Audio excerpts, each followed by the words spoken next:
আসসালামু আলাইকুম বন্ধুরা, আশা করি সকলেই ভালো আছেন। আপনারা যদি খেয়াল করেন তাহলে একটা জিনিস খেয়াল করলে দেখতে পারবেন যে আমার মরিচ গাছে যে পাতাগুলো কুঁকড়িয়ে যাচ্ছে, এই পাতাগুলো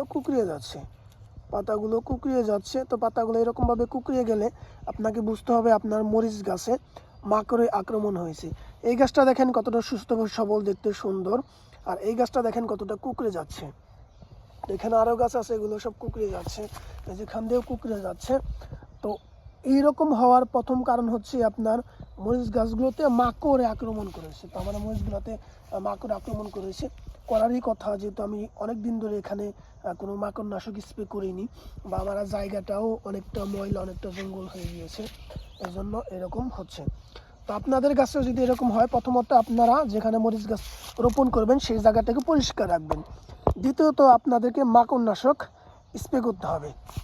তো দেখতে পাচ্ছেন এটা হচ্ছে বোম্বাই মরিচের চারা। তো কতগুলো মরিচ আছে এক গোড়াতেই, মরিচের ফুল আসতেছে। তো এই গাছটাকে এখন যদি সুস্থ সবল করতে চাই তাহলে আমাকে বায়োটিমেক ইউজ করতে হবে, অথবা অন্য কোম্পানি, অন্য নামে আরও অনেক ধরনের মাকড়নাশক পাওয়া যায়। বায়োটিমেক প্লাস আপনাকে সাইবারমেথিন গ্রুপের যে কোনো একটি কীটনাশক, এই দুটো একসাথে 1 মিলি হারে মিশিয়ে আপনাকে গাছে স্প্রে করতে হবে। বিকেলবেলা স্প্রে করবেন, দেখবেন আপনার এই সমস্যাটা সমাধান হয়ে যাবে। আমি আবারও কীটনাশকের নামটা বলে দিচ্ছি, বায়োটিমেক অথবা অন্য কোম্পানির অন্য নামে আরও পাওয়া যায়। আপনারা যদি দোকানে গিয়ে বলেন যে মাকড়নাশক দেন তাহলেই দিবে। আরেকটা হচ্ছে সাইবারমেথিন গ্রুপের যে কোনো একটি কীটনাশক, এই দুইটা 1 মিলি করে নেবেন।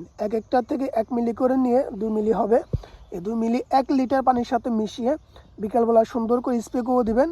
15 দিন পর পর এই স্প্রেটা করবেন, তাহলে দেখবেন আপনার গাছটা আস্তে আস্তে ঠিক হয়ে যাবে। একটা কথা বলে যাই, যেটা হচ্ছে যে পাতাটা যে একবার কুঁকড়িয়ে গেছে, এই পাতাটা আর ঠিক হবে না, এখান থেকে যে নতুন পাতা বের হবে এগুলো সব সুন্দরভাবে পরিপক্কভাবে বের হবে, এগুলো আর কুঁকড়াবে না। কিন্তু যেগুলো অলরেডি কুঁকড়িয়ে গেছে সেগুলো আর ভালো হবে না, সেগুলো এভাবেই থাকবে। আশা করি বুঝতে পেরেছেন। ভিডিওটি ভালো লাগলে অবশ্যই একটা লাইক দেবেন, অবশ্যই চ্যানেলটিকে সাবস্ক্রাইব করে রাখবেন, আর ফেসবুক থেকে দেখে থাকলে অবশ্যই ফেসবুক পেজটিকে ফলো দিয়ে রাখবেন।